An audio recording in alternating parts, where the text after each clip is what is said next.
Assalamualaikum warahmatullahi wabarakatuh. Salam sejahtera untuk kita semua. Perkenalkan, nama saya Lubis Esos MA. Saya salah satu dosen dari Fakultas Kesehatan dan Bisnis Kurnia Jaya Persada pada jurusan S1 Keperawatan. Perkenalkan, saya akan menjelaskan mata kuliah yang saya ampu, yaitu mata kuliah Pendidikan Agama Islam.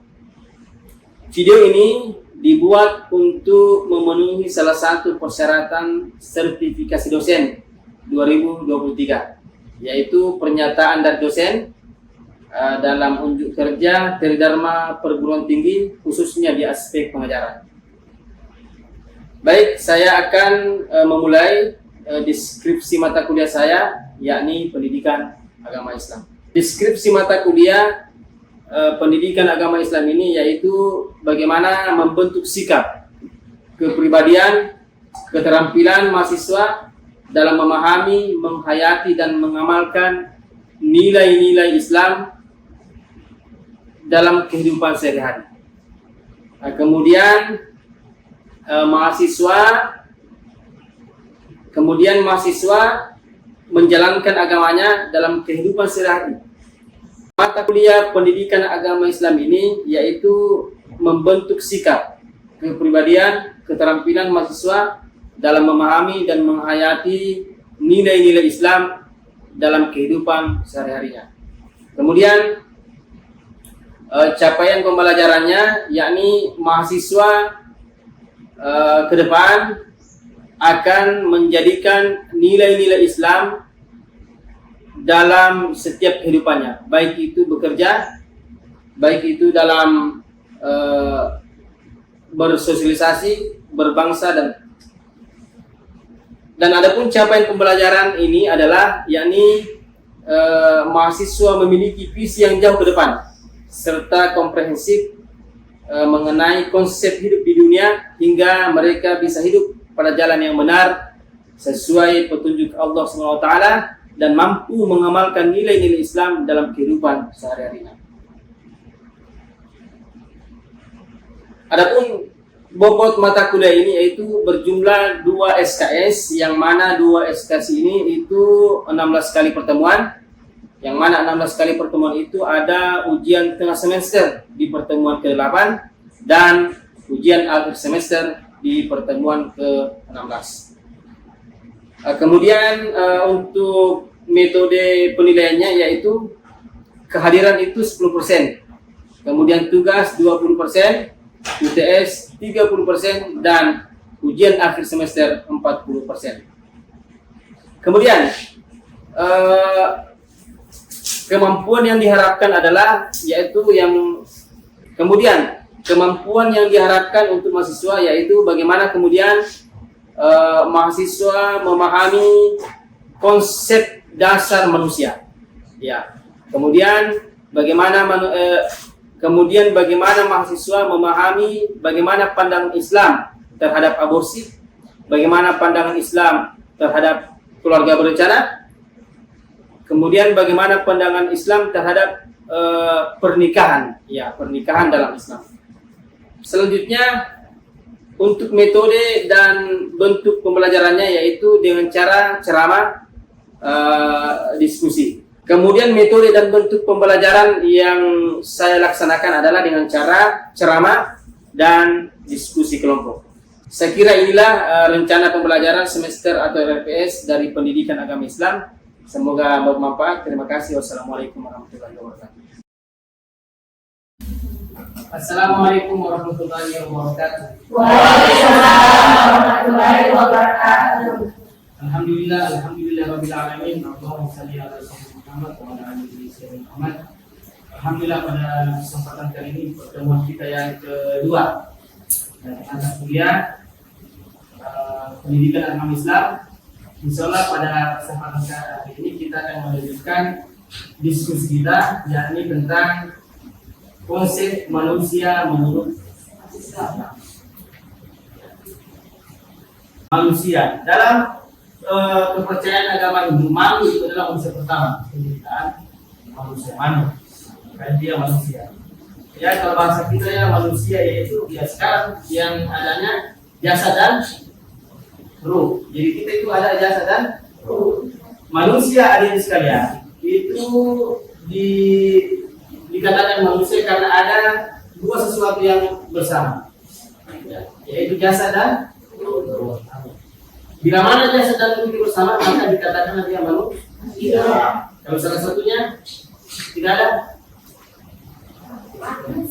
jadi kubur. Makanya kalau ada yang meninggal berarti berpisah antara jasad dan ruh. Kalian mau berpisah? Oh, jangan dulu ya. Bisa kalian dulu atau saya belakangan. Tidak apa-apa. Saya di depan. Saya di depan mensolati Anda.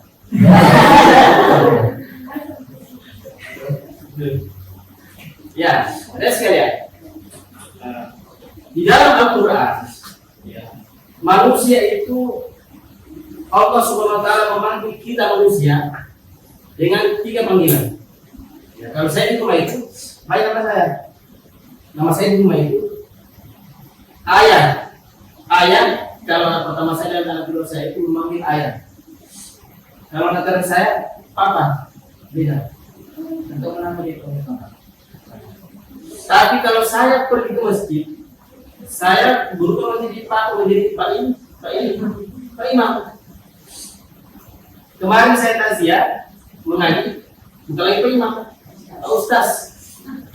Sampai di kampus saya berubah menjadi ustaz, menjadi dosen. Pulang kampung saya menjadi seorang anak dari orang tua saya. Jadi saya menjadi seorang anak. Di dalam Al-Quran, jadi manusia itu memiliki karakteristik dan Allah SWT memanggil manusia dengan 3 panggilan.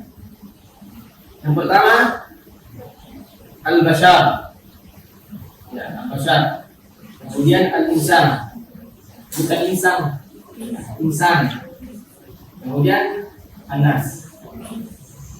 Kita bisa lihat di sini. Bashar. Di Bashar itu Al-Quran menyebutkan 3 kali dalam Al-Quran yang mana bermakna bahwa manusia adalah makhluk yang biologis, butuh makan, butuh cinta, butuh perhatian, butuh tidur, butuh kawin. Ini kan? Anda mau nikah? Mau? Saya juga mau kan sini. Artinya manusia itu butuh yang namanya sesuatu yang berada di sekitarnya, yang bisa menghidupi dirinya, yang terkait dengan itu, termasuk pernikahan, termasuk tidur. Kalian tidur rumah tidak? Kalau tidak tidur, pasti mengantuk di sekarang. Karena memang manusia itu adalah makhluk yang biologis, yang butuh akan kesenangan, butuh akan cinta, dan tidak mau menderita. Tidak mau menderita. Tapi kalian mau tidak mau pasti bertemu yang namanya penderitaan. Karena memang kita adalah manusia yang makhluk yang biologis. Kemudian yang kedua, kadang Allah memanggil kita dengan al-insan. Al-insan. Seperti misalnya dalam Al-Quran, Inna khalaqnal insana fi ahsani taqwim. Insan. Itu disebutkan di dalam Al-Quran sebanyak 65 kali. Yang bermakna manusia adalah makhluk yang memiliki akal pikiran. Ya, akal pikiran. Makhluk psikologi. Ya. Makhluk yang memiliki akal dan pikiran. Inilah yang membedakan kita dengan kucing. Kucing saya di rumah tahu kendaraan motor saya, bunyinya. Kalau bunyi motor, keluar dia. Kenapa? Karena hewan itu hanya dibekali oleh Allah SWT nafsu saja, tidak ada akal pikiran. Dan dia punya refleks. Kalau diajar, ya, refleks. Kita panggil cat datang. Kenapa? Karena setiap kali cat maka cat. Itulah yang membedakan kita dengan hewan. Kita memiliki akal dan pikiran.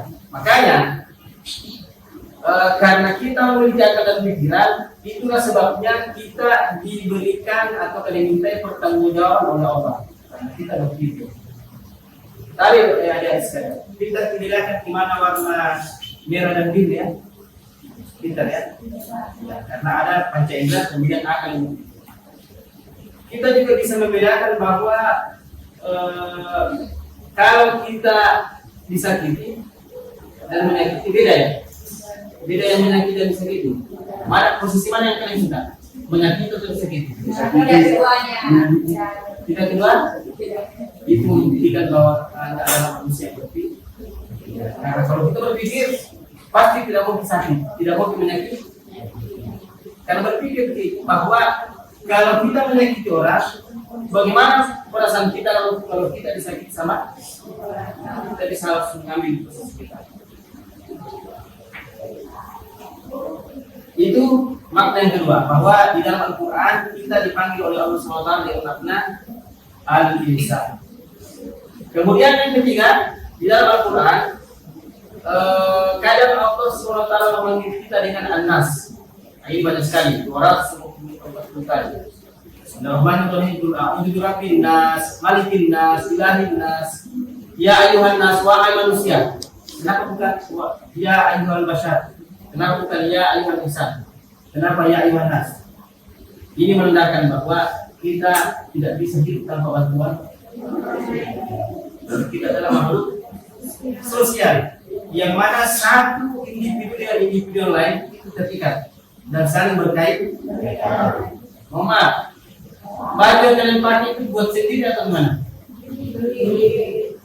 Kalau bisa buat sendiri, pakainya kainnya dari mana? Tadi ini, terkota ini, kalian tidak bisa terkota kalau tidak ada yang buat terkota. Terkota pun tidak bisa langsung diambil. Ada dua pilihan, meminta atau membeli. Pilihan terakhir mencuri. Mana yang kalian pilih? Ambil bagian luar. Nah, kenapa? Ini menandakan bahwa kita sebagai makhluk sosial yang mana tidak bisa hidup tanpa bantuan orang lain. Tanpa bantuan orang lain kita tidak bisa hidup sendiri. Kita bukan Tarzan. Tarzan pun bisa, tidak bisa hidup tanpa bantuan orang lain. Di mana dia pakai celana buat turun? Ya. Di hutan ya, pasti ada yang jahit. Kayaknya dari mana? Pasti ada yang ajar dia bagaimana cara berpakaian. Allah SWT menciptakan malaikat itu sumber penciptaannya atau materi penciptaannya dari cahaya. Jadi kalau kalian bisa lihat cahaya? Bisa. Betul. Betul, lihat cahaya. Yang kalian lihat hanyalah warna. Apa namanya? Warna merah, warna putih, warna terang. Tadi kalian tidak pernah lihat cahaya. Karena kalau kalian lihat cahaya, pasti kalian bisa lihat malaikat. Kita belum bisa melihat cahaya. Kemudian makhluk kedua, Allah SWT menciptakan jin. Nah, jin itu diciptakan dari api yang sangat menyala, yang besar. Jin terbagi dua, ada jin baik, ada jin buruk. Jin baik inilah yang disebut dengan jin. Nah, kemudian jin buruk inilah yang disebut dengan syaitan iblis. Jin itu satu sebenarnya deh, satu jin. Tapi dia memiliki sifat yang sama dengan manusia. Kalau dia pencemburu, dia durhaka, maka berubah statusnya menjadi iblis. Dan kalau dia baik, maka berubah statusnya menjadi jin. Tidak berubah itu, tetap jin. Sama dengan manusia, ada yang manusia baik, ada yang manusia buruk. Manusia baik itu dikatakan orang yang beriman, manusia buruk itu dikatakan orang yang kafir. Jadi tujuan kita diciptakan oleh Allah SWT itu hanya semata-mata untuk beribadah kepada Allah. Jangan berpikir ibadah itu masjid saja, jangan beribadah itu dia bersikir, sekarang itu beribadah.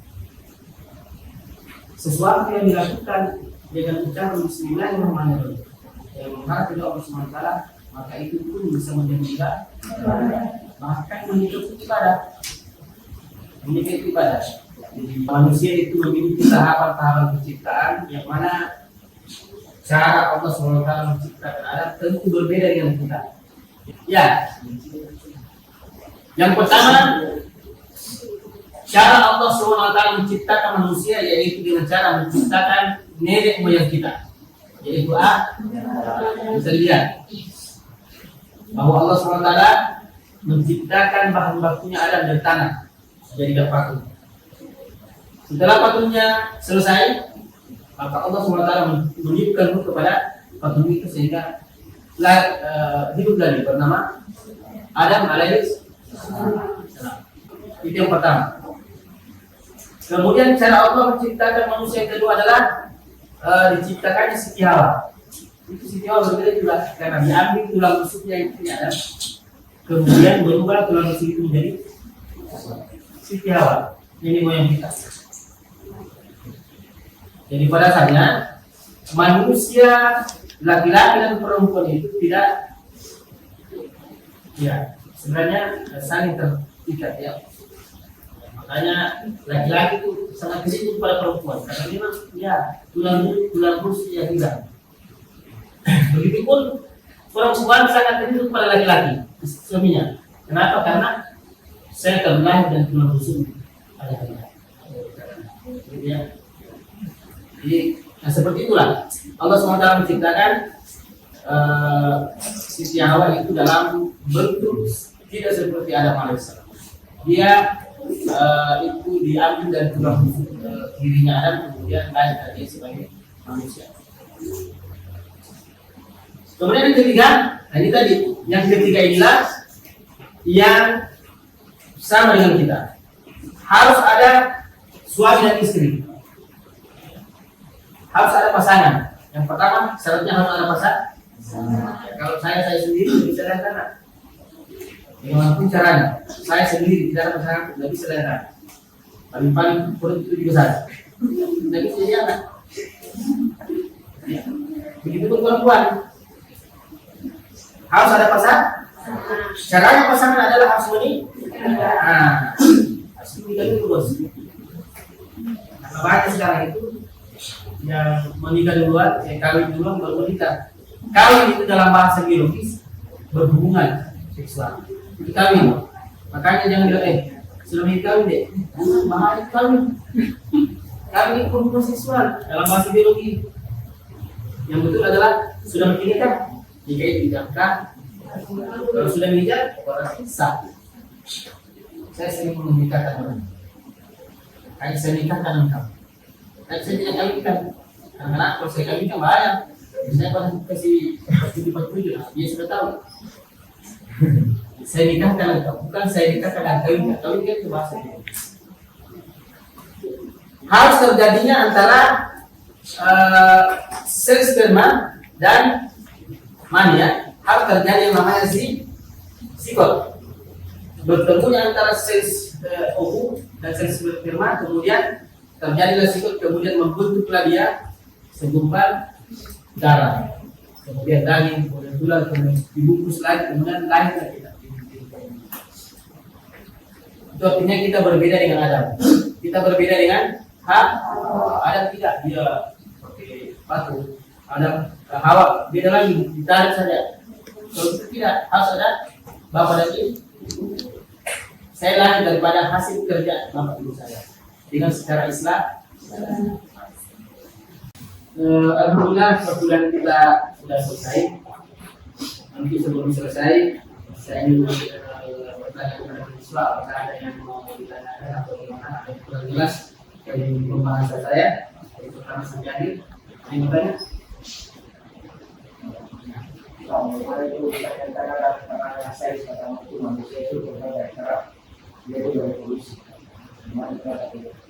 Pertanyaan yang sangat bagus. Bagaimana dengan teori Darwin? Ya, yang mengatakan Darwin yang di rumah. Bagaimana dengan teori bahwa manusia itu berevolusi? Ya, dari kera menjadi manusia. Mau tahu jawabannya? Kera sekarang kenapa tidak berubah jadi manusia? Kera masih ada kera ya sekarang? Kenapa tidak berubah menjadi manusia? Kalau dia berevolusi, tetap jadi kera. Andai kan kera bisa berevolusi, Pasti zamannya pada saat itu semua kera menjadi manusia sampai sekarang. Tapi nyatanya tidak. Malah banyak kera itu kan tidak berubah jadi manusia. Itu yang pertama. Kemudian kedua, secara genetik memang kera memiliki sekian persen persamaan dengan manusia. Tapi perbedaannya banyak. Apa perbedaannya? Kera tidak bisa membuat peradaban. Tidak bisa membuat rumah bagus, acor. Orang tidak tidak bisa memiliki peradaban. Kenapa? Karena dia tidak dibekali dengan akal pikiran. Andai kan dia dibekali dengan akal, maka dia bisa membuat peradaban. Dia bisa buat kipas angin. Pernah kira-kira buat kipas angin? Atau kali itu plan? Atau kalau ada yang masuk kira kacamata? Soalnya saya kenal namanya. Ya. Itulah yang membantah kebenaran bahwa kera sekarang nyatanya tetap menjadi ada lagi? Misalnya apakah pernikahan, pernikahan, apa? Kita ini bisa.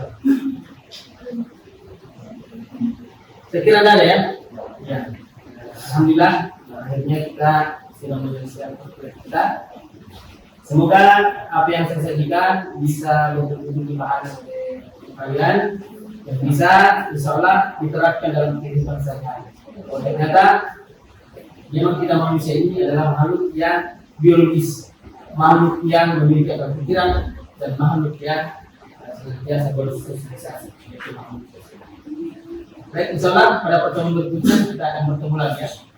Karena saya akhiri, mohon maaf ketika ada salah dan cacat.